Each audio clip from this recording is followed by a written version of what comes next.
नमस्कार दोस्तों, आज के इस वीडियो में आप सभी का स्वागत है। मैं हूं सौरभ मिश्रा और आज हम बीपीएससी में पिछले विगत 30 वर्षों में पूछे जाने वाले प्राचीन इतिहास के प्रश्नों को देखेंगे और उन्हें सॉल्व करेंगे। तो चलिए वीडियो को शुरू करते हैं। तो पहला प्रश्न है हमारा, भारत में पशुपालन की कृषि के प्राचीनतम साक्ष्य कहाँ से प्राप्त हुए हैं? ऑप्शन ए है अंजीरा से, ऑप्शन बी है दम्बसदात से, ऑप्शन सी है किली-गुल मोहम्मद से, ऑप्शन डी है मेहरगढ़ से और ऑप्शन ई है उपयुक्त में से कोई नहीं। और यह बीपीएससी के 2018 में पूछा गया था। तो दोस्तों, इस प्रश्न के मुताबिक इसका सही आंसर क्या होगा? ऑप्शन डी होगा, मेहरगढ़ से प्राप्त हुआ था। लेकिन अगर यही ऑप्शन इसका चेंज हो जाए तो इसके ऑप्शन में चेंजेस आ जाएंगे और सही उत्तर उत्तर प्रदेश के लहुरा देव हो जाएगा, क्योंकि मेहरगढ़ जो है पाकिस्तान में स्थित एक स्थान है। अपने अगले क्वेश्चन की तरफ आगे बढ़ते हैं।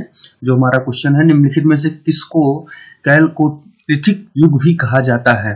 पूरा पाषाण काल को, नवपाषाण काल युग को, ताम्र पाषाण काल को या लौह युग को? इसमें हमारा सही आंसर क्या होगा दोस्तों? ताम्र पाषाण युग को कैलकोलिथिक युग भी कहा जाता है। हड़प्पा के मिट्टी बर्तनों को सामान्यतः किस रंग का हुआ करता था? तो दोस्तों, इसका सही आंसर क्या होगा? ऑप्शन ए है लाल, ऑप्शन बी है नीला और हरा, ऑप्शन सी है पांडु और ऑप्शन डी है नीला। तो सही आंसर क्या होगा दोस्तों? ऑप्शन ए। हड़प्पा कालीन सभ्यता के जो बर्तन हुआ करते थे वह लाल और भूरे रंग के हुआ करते थे और इन पर काले रंग की चित्रकारी की हुई होती थी। अपने अगले क्वेश्चन की तरफ आगे बढ़ते हैं। हमारा अगला क्वेश्चन है, सिंधु सभ्यता निम्नलिखित में से किस युग में पड़ता है? ऐतिहासिक काल में, प्रागैतिहासिक काल में, उत्तर ऐतिहासिक काल में या आदि ऐतिहासिक काल में? इसका सही आंसर क्या होगा दोस्तों? ऑप्शन नंबर डी, आदि ऐतिहासिक काल में। ऐसा क्यों? क्योंकि ये सिंधु सभ्यता से हमें लेखन कला है, यानी लेखन के साक्ष्य तो प्राप्त हुए हैं लेकिन उन्हें अभी तक पढ़ा नहीं जा चुका है, तो इसीलिए इन्हें क्या कहा जाता है? आदि ऐतिहासिक काल कहा जाता है। सिंधु सभ्यता की सबसे महत्वपूर्ण विशेषता क्या थी? पकी ईंटों से बनी इमारत, ऑप्शन बी प्रथम असली मेहराब, ऑप्शन सी पूजा स्थल, ऑप्शन डी कला और वास्तुकला, ऑप्शन ई उपयुक्त में से कोई नहीं और उपयुक्त में से एक या एक से अधिक। इसका क्या होगा दोस्तों? तो जो सिंधु सभ्यता वह मुख्यतः जानी जाती है तो अपने नगर नियोजन के लिए जानी जाती होगी, और इस हिसाब से इसका सही आंसर क्या होगा दोस्तों? ऑप्शन नंबर ए, पकी ईंटों से बनी इमारतों के लिए। अपने अगले क्वेश्चन की तरफ हम आगे बढ़ते हैं। हमारा अगला क्वेश्चन है, निम्नलिखित में से कौन हड़प्पा का एक बंदरगाह है? इसका आंसर आप सभी को मालूम होगा, उत्तर कमेंट बॉक्स में आप कमेंट कर सकते हैं। नंबर ऑप्शन ए है सिकंदरिया, ऑप्शन बी है लोथल, ऑप्शन सी है महास्थानगढ़, ऑप्शन डी है नागपट्टनम। तो क्या दोस्तों सही होगा? ऑप्शन नंबर डी हमारा सही होगा। लोथल हड़प्पा कालीन बंदरगाह था जो कि भारत में गुजरात का एक पूरा स्थल है। निम्नलिखित में से किस हड़प्पा कालीन स्थल को टेराकोटा का हल प्राप्त हुआ है? ऑप्शन ए है धौलावीरा, ऑप्शन बी है बनावली, ऑप्शन सी है कालीबंगा, ऑप्शन डी है लोथल और ऑप्शन ई जैसे कि आप सभी जानते हैं। तो इसमें सही आंसर क्या होगा दोस्तों? ऑप्शन नंबर ई, बनावली से जो है टेराकोटा का हल प्राप्त हुआ है। और यह कहां पर स्थित है दोस्तों? यह हरियाणा में स्थित है। अपने अगले क्वेश्चन की तरफ आगे बढ़ते हैं दोस्तों।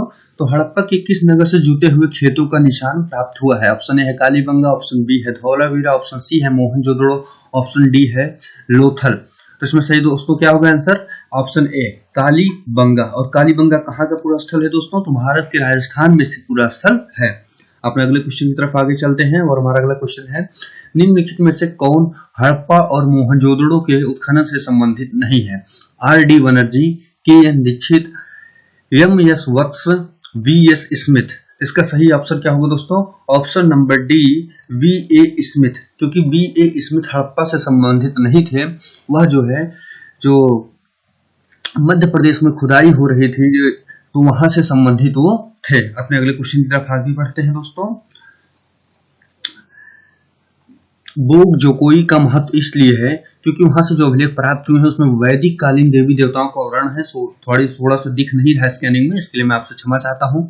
मध्य एशिया एवं तिब्बत के बीच एक महत्वपूर्ण व्यापारिक केंद्र माना जाता है।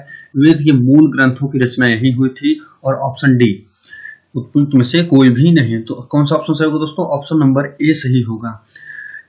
जो आर्य थे वो मध्य एशिया से आए थे, इसका प्रमाण क्या है? तो इसका बोगा जोकोई का जो अभिलेख प्राप्त होता है वो उसका प्रमाण माना जाता है, क्योंकि यहाँ पे इस अभिलेख में वैदिक कालीन देवी देवताओं का वर्णन हमें दिखाई पड़ता है। प्रसिद्ध दशराज युद्ध का वर्णन किस नदी तट पर लड़ा गया था? ऑप्शन ए है गंगा, ऑप्शन बी है ब्रह्मपुत्रा, ऑप्शन सी है कावेरी, ऑप्शन डी है परसुणवी। तो कौन सा सही है दोस्तों इसका? ऑप्शन डी सही होगा। परसुणवी जो है नदी है और इसका वर्तमान में नाम रावी नदी है। और यह कहाँ से लिया गया है? तो यह ऋग्वेद में इसका वर्णन किया गया है। ऑप्शन नंबर अगले चलते हैं। ऋग्वेद का कौन सा मंडल पूर्णतः सोम पर समर्पित है? ऑप्शन ए 7वां मंडल, ऑप्शन बी 8वां मंडल, ऑप्शन सी 9वां मंडल और ऑप्शन डी 10वां मंडल। इसमें कौन सा सही होगा दोस्तों? ऑप्शन नंबर सी 9वां मंडल जो है वह सोम को समर्पित है। अगले क्वेश्चन की तरफ आगे बढ़ते हैं। ऋग्वेद का संहिता का 9वां मंडल पूर्णतः किसको समर्पित है? तो इसका क्वेश्चन अभी पहले हमने सॉल्व किया था। किससे संबंधित है दोस्तों? तो सोमरस और इससे नामक पेय नाम किससे संबंधित है? सोमरस से संबंधित है। अगला क्वेश्चन है हमारा, गायत्री मंत्र किस पुस्तक से मिलता है? उपनिषद, भगवत गीता, ऋग्वेद, यजुर्वेद। ऑप्शन नंबर इसमें हमारा सी सही होगा। गायत्री मंत्र का वर्णन दोस्तों कहाँ किया गया है? तो ऋग्वेद में किया गया है। किस किस मंत्रों का? गायत्री मंत्र हो गया, और यदि बात की जाए तो सूर्य के लिए मंत्र, सोम के लिए मंत्र बात की जाए या इंद्र के लिए मंत्रों के वर्णन कहाँ किया गया है? तो ऋग्वेद में ही किया गया है।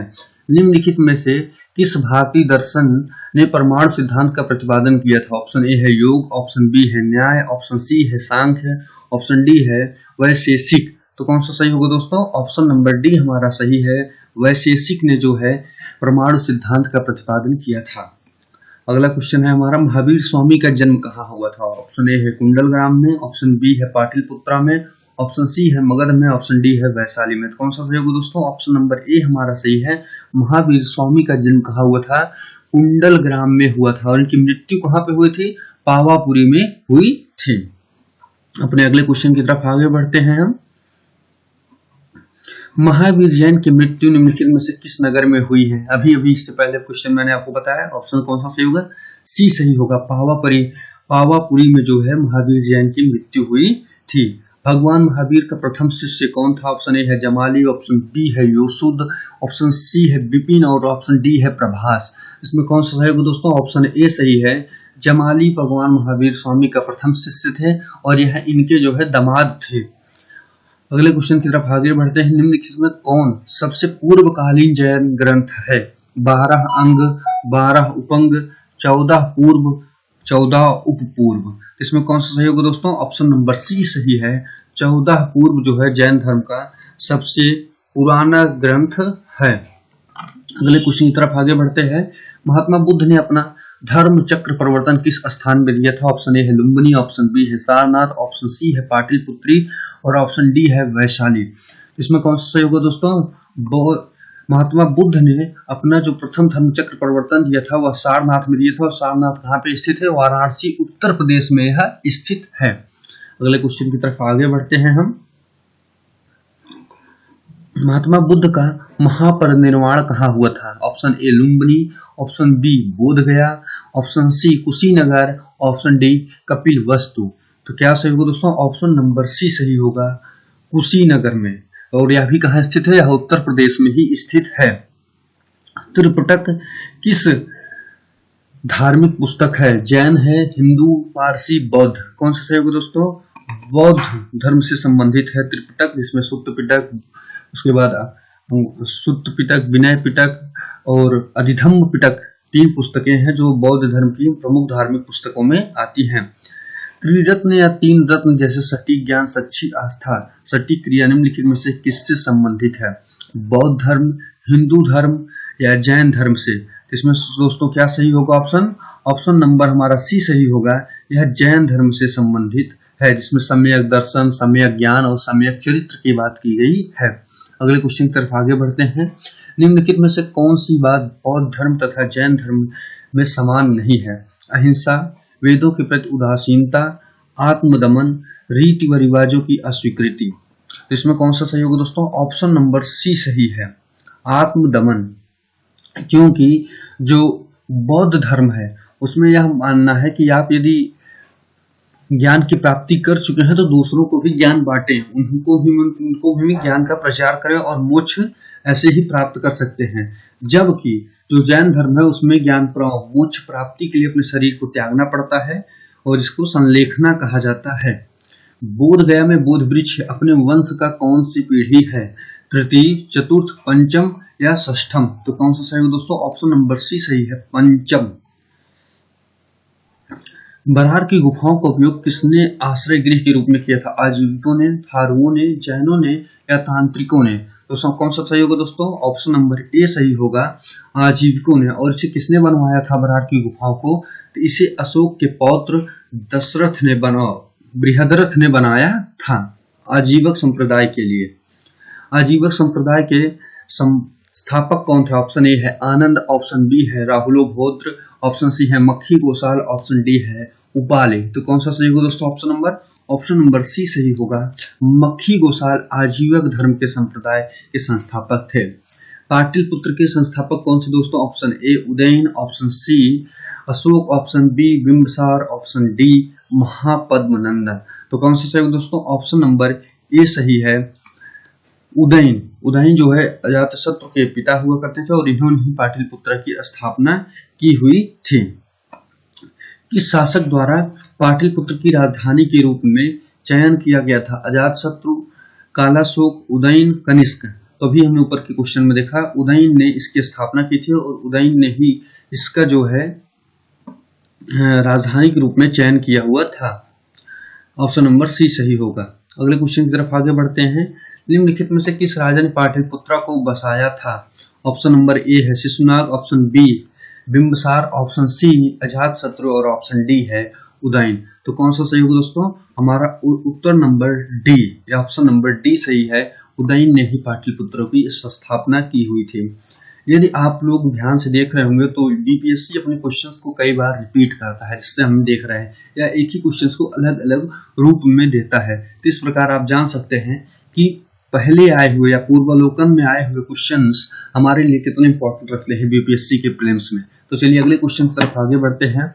विश्व का पहला गणतंत्र वैशाली में किसके द्वारा स्थापित किया गया था? ऑप्शन ए है मौर्य, ऑप्शन बी है नंद, ऑप्शन सी है गुप्त, ऑप्शन डी है लिच्छवी। तो कौन सा ऑप्शन सही होगा दोस्तों? ऑप्शन नंबर डी सही होगा, लिच्छवी। अगले क्वेश्चन की तरफ आगे बढ़ते हैं। मगध की प्रारंभिक राजधानी कौन सी थी? A Pataliputra, B Vaishali, option C Rajagriha, option D Champa. तो इसका उत्तर आप सभी को पता है, ऑप्शन नंबर सी राजगृह जो है मगध की पहली राजधानी हुआ करती थी। फिर इसकी राजधानी क्या हुई थी दोस्तों? फिर इसके बाद हुआ था इसका राजधानी वैशाली, उसके पश्चात हुआ था यहाँ पे इसकी राजधानी पाटलिपुत्र। अगले क्वेश्चन की तरफ आगे बढ़ते हैं। अजातशत्रु के वंश का नाम क्या था? मौर्य वंश, हर्यक वंश, नंद वंश या गुप्त वंश? तो कौन सा सही गुरु? ऑप्शन नंबर बी सही होगा, हर्यक वंश के थे अजातशत्रु। सेंड्रोकोटस ने चंद्रगुप्त मौर्य की पहचान किसने की है? सेंड्रोकोटस के रूप में चंद्रगुप्त मौर्य की पहचान किसने की है? तो ऑप्शन नंबर ए है विलियम जोन्स, ऑप्शन बी है B Smith, option C R K Mukherjee, option D है डी आर भंडारकर। तो कौन सा सही होगा? ऑप्शन नंबर ए सही होगा दोस्तों, विलियम जोन्स। अगले क्वेश्चन की तरफ आगे बढ़ते हैं। ब्राह्मी लिपि को सर्वप्रथम किसने पढ़ा था? ऑप्शन ए है कनिंघम, ऑप्शन बी है ए एच दानी, ऑप्शन सी है ब्यूलर, ऑप्शन डी है जेम्स प्रिंसेप। तो कौन सा सही होगा दोस्तों? ब्राह्मी लिपि को 1837 में सर्वप्रथम जेम्स प्रिंसेप ने पढ़ा था और इन्होंने अशोक के अभिलेखों को अध्ययन किया हुआ था। अगले क्वेश्चन की तरफ आगे बढ़ते हैं। मेगास्थनीज की पुस्तक का क्या नाम है? अर्थशास्त्र, ऋग्वेद, पुराण या इंडिका? तो इसमें कौन सा सही होगा दोस्तों? ऑप्शन नंबर डी सही होगा, इंडिका जो है सही है। और मेगास्थनीज किसके काल में आया था दोस्तों? तो यह चंद्रगुप्त मौर्य के काल में आया था, जो लगभग 305 से लेकर के 300 BC के आसपास इसका आगमन का काल माना जाता है। अगले क्वेश्चन की तरफ आगे बढ़ते हैं। इंडिका के लेखक कौन है? ऑप्शन ए है विष्णुगुप्त, ऑप्शन सी है Deimachus, option B Megasthenes, option D Pliny. तो कौन सा सही होगा दोस्तों? ऑप्शन नंबर बी सही होगा, मेगास्थनीज। दोस्तों मैं भी आपसे बात कर रहा था कि बीपीएससी अपने क्वेश्चंस को रिपीट करता है और आप इसमें क्वेश्चन नंबर 36 और क्वेश्चन नंबर 37 में देख सकते हैं। तो आपके मेरे बात की कहे हुए बातों की प्रामाणिकता आपको स्वयं मिल जाएगी कि बीपीएससी किस प्रकार से अपने क्वेश्चनों को रिपीट करता है। 2005, 2015 10 साल पहले का क्वेश्चन किस प्रकार से 2015 में पुनः आया था। अगले क्वेश्चन की तरफ आगे बढ़ते हैं। मेगास्थनीज दूत था, ऑप्शन ए सेल्यूकस का, ऑप्शन बी सिकंदर का, ऑप्शन सी डेरियस का या ऑप्शन डी यूनानियों का? तो क्या सही होगा दोस्तों? सेल्यूकस का दूत था मेगस्थनी और किसके दरबार में आया था? चंद्रगुप्त के दरबार में आया था। चंद्रगुप्त मौर्य के दरबार में आया था। अगले क्वेश्चन की तरफ आगे बढ़ते हैं। अंतिम मौर्य सम्राट कौन था? ऑप्शन ए है जालौक, ऑप्शन बी है अवंती वर्मा, ऑप्शन सी है नंदीवर्धन और ऑप्शन डी है बृहद्रथ। उम्मीद करता हूं आप सभी को आंसर पता होगा।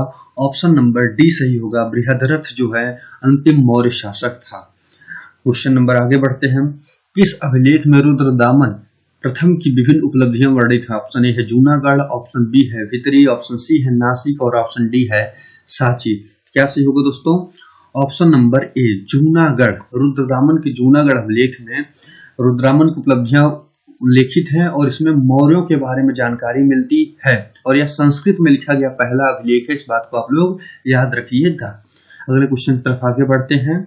निम्नलिखित में राजाओं में से किसका जैन धर्म के प्रति भारी झुकाव था? ऑप्शन ए है दशरथ, ऑप्शन बी है बृहद्रथ, ऑप्शन सी है खारेवाल और हुस्न। तो कौन सा होगा दोस्तों? ऑप्शन नंबर सी सही होगा। खारेवाल जो कि चेदी वंश के शासक था, वह इनका जो है जैन धर्म के प्रति पूर्णतः झुकाव था। कलिंग नरेश खारेवाल का संबंध था महामेघ वंश, चेदी वंश, सातवाहन वंश और रठ वंश से। तो गुरु दोस्तों इसका सही आंसर क्या होगा? चेदी वंश। और आप पुनः जो है 2008 और 2016 लगभग 8 साल क्वेश्चन में समानता देख सकते हैं। अगले क्वेश्चन की तरफ आगे बढ़ते हैं। प्राचीन भारत का नेपोलियन किसे कहा जाता है? ऑप्शन ए है चंद्रगुप्त मौर्य, ऑप्शन बी है पुष्यमित्र, ऑप्शन सी है कनिष्क, ऑप्शन डी है समुद्रगुप्त। तो कौन सा सही होगा दोस्तों? ऑप्शन नंबर डी सही होगा। समुद्रगुप्त को प्राचीन भारत का नेपोलियन कहा जाता है। ऑप्शन नंबर अगले क्वेश्चन की तरफ करते हैं। गुप्त सम्राट जिसने हूणों को पराजित किया था? ऑप्शन ए है समुद्रगुप्त, ऑप्शन बी है चंद्रगुप्त द्वितीय और ऑप्शन सी है स्कंदगुप्त और ऑप्शन डी है रामगुप्त। तो दोस्तों कौन सा सही होगा? ऑप्शन नंबर सी सही होगा, स्कंदगुप्त। वैसे तो हूणों का आक्रमण जो है वह चंद्रगुप्त द्वितीय के काल से ही प्रारंभ हो जाता था, लेकिन इन्हें पूर्णतः परास्त करने का जो श्रेय है वह स्कंदगुप्त के पाले में जाता है। किस प्रकार की भूमि को अपरहत कहा जाता था? बिना जोती हुई जंगल की भूमि, संचित भूमि, घने जंगलों वाली भूमि, जोती हुई भूमि। तो ऑप्शन नंबर ए इसमें सही होगा। बिना जोती हुई जंगल की भूमि को अपरहत कहा जाता था। और यह किस वंश की बात की जा रही है दोस्तों? यह मौर्य काल की बात की जा रही है। चीनी यात्री संयुग ने भारत की यात्रा कब की थी? 515 ईस्वी से 520, ऑप्शन ए, ऑप्शन बी 525 से 529, ऑप्शन सी 545 से 552 और ऑप्शन डी है 592 से लेकर 597। तो ऑप्शन नंबर ए इसमें सही होगा दोस्तों, 515 से लेकर के 520 तक। और इसने किस वंश के काल में यात्रा की थी? तो इसने गुप्त वंश के समय में भारत की यात्रा की थी। अगले क्वेश्चन की तरफ आगे बढ़ते हैं। हर्षवर्धन के शासनकाल में किस चीनी यात्री ने भारत की यात्रा की थी? ऑप्शन ए है फहियान, ऑप्शन बी है हुएनसांग, ऑप्शन सी है इत्सिंग और ऑप्शन डी है तारानाथ। तो कौन सा सही होगा दोस्तों? ऑप्शन नंबर बी सही होगा। इसने हुएनसांग ने हर्षवर्धन के काल में भारत की यात्रा की थी। अगले क्वेश्चन की तरफ आगे बढ़ते हैं। कल्हण की पुस्तक का क्या नाम है? Option A Arthashastra, option B Indica, option C Purana, option D राष्ट्रंगड़ी। तो ऑप्शन नंबर इसमें कौन सा सही होगा दोस्तों? ऑप्शन नंबर डी सही होगा। राष्ट्रंगड़ी कल्हण के द्वारा लिखी गई पुस्तक थी जिसमें कश्मीर का इतिहास लिखा गया है। और यार देखिए, मैंने इसीलिए सीधा बुक से इसको स्कैन करके आपके समझ इसलिए रख रहा हूँ पूर्वावलोकन को, कि कहीं आपके मन में यह संशय ना रह जाए कि मैं क्वेश्चन कहीं और से ले रहा हूँ, यह क्वेश्चन बीपीएससी में आया हुआ था या नहीं आया हुआ था। इसलिए सारे क्वेश्चंस डायरेक्ट बुक यानी पूर्वावलोकन की पुस्तक से स्कैन किए हुए हैं। और आपको इसमें दिख रहा होगा नीचे कि किस सन में कौन सा क्वेश्चन आया था, यहाँ पे लिखा हुआ है किस बीपीएससी में आया था। और नीचे बुक का भी रिमार्क दिख रहा होगा, बिहार पीएससी पूर्वावलोकन। अगले क्वेश्चन की तरफ आगे बढ़ते हैं। उदंतपुरी शिक्षा केंद्र निम्नलिखित में किस राज्य में अवस्थित था? ऑप्शन ए है बंगाल, ऑप्शन बी है बिहार, ऑप्शन सी है गुजरात, ऑप्शन डी है तमिलनाडु। तो कौन सा सही होगा दोस्तों? ऑप्शन नंबर बी सही होगा, बिहार। बिहार में उदंतपुरी की स्थापना हुई थी। अगले क्वेश्चन की तरफ आगे बढ़ते हैं। कर्नाट वंश का संस्थापक कौन था? ऑप्शन ए है न्यायदेव, ऑप्शन बी है नरसिंह देव, ऑप्शन सी है विजय देव, ऑप्शन डी है हरिदेव। इसका सही आंसर क्या होगा दोस्तों? ऑप्शन नंबर ए सही होगा, न्यायदेव। न्यायदेव ने कर्नाट वंश की स्थापना की हुई थी। अगले क्वेश्चन की तरफ आगे बढ़ते हैं। कर्नाट वंश का अंतिम शासक कौन था? Option number A Hari Singh, option number B Ram Singh, option number C Mati Singh और option number D Shyam Singh. तो इसका सही आंसर क्या होगा दोस्तों? Option number A Hari Singh जो है कर्नाट वंश के अंतिम शासक थे। अगले क्वेश्चन की तरफ आगे बढ़ते हैं। किस काल में अछूत की अवधारणा स्पष्ट रूप से उद्घटित हुई? ऋग वैदिक काल में, उत्तर वैदिक काल में, या ऑप्शन सी उत्तर गुप्त काल में, या धर्मशास्त्र के समय? तो सही दोस्तों इसका क्या है? ऑप्शन नंबर डी धर्मशास्त्र के समय वैदिक जो है अछूत की अवधारणा जो है स्पष्ट रूप से दिखाई पड़ने के समाज में। कनिष्क के शासनकाल में बौद्ध सभा किस नगर में आयोजित की गई थी? ऑप्शन ए है मगध, ऑप्शन बी है पाटलिपुत्रा, ऑप्शन सी है कश्मीर, ऑप्शन डी है राजगृह। तो कौन सा सही होगा दोस्तों? ऑप्शन नंबर सी सही होगा। कश्मीर में चौथी बौद्ध संगति का आयोजन किया गया था, जो कि कश्मीर के कुंडल वन में हुआ था और किसके द्वारा किया गया था? कनिष्क के द्वारा किया गया था। अब दोस्तों अगले वीडियोस में हम इसके बाकी बचे हुए क्वेश्चंस को देखेंगे, क्योंकि वीडियो की लेंथ ज्यादा लंबी हो जाएगी तो आपको देखने में आनंद नहीं आएगा। मिलती है आपसे इसके अगले पार्ट में, तब तक के लिए धन्यवाद।